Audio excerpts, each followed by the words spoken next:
Good morning. आज सर्व आवरून आता स्वयंपाकासाठी किचनमध्ये आलेच होते, तर आमच्या आई शेंगदाणे भाजत होत्या. मी विचारले, आई शेंगदाण्याचं तरी कूट आहे? तर आई म्हटल्या, अगं आपली स्पेशल चटणी संपली आहे. तर मी म्हटलं बरं, आई बनवणार होत्या. मग मी म्हटलं ही शेंगदाणे चटणीची रेसिपी मी तुमच्यासोबतही शेअर करावी.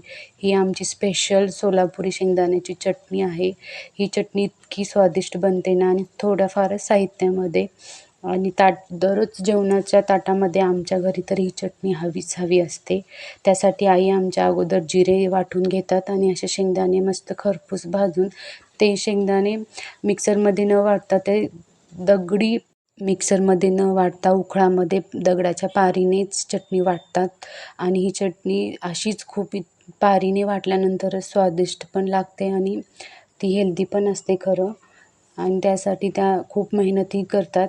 त्यासाठी आता त्याने चटणीमध्ये लाल तिखट, मीठ, थोडेफारच साहित्य लागतात, पण खरंच खूप टेस्टी होते ही चटणी. आणि त्यानंतर परत आता आपण हे लाल तिखट आणि मीठ टाकलेलं आहे, परत त्याला वाटायचं व्यवस्थित मस्त मिक्स करायचं आणि अशी लाल भडक चटणी ही तयार होते. दाणेदार चटणी होते.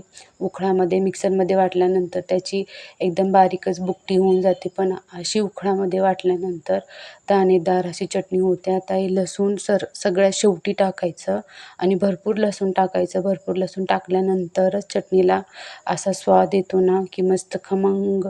आई चटणी वाटत होत्या, तर ही चटणी आता बंद ठेवून द्यायची. रेसिपी आवडला असेल तर सबस्क्राईब नक्की करा.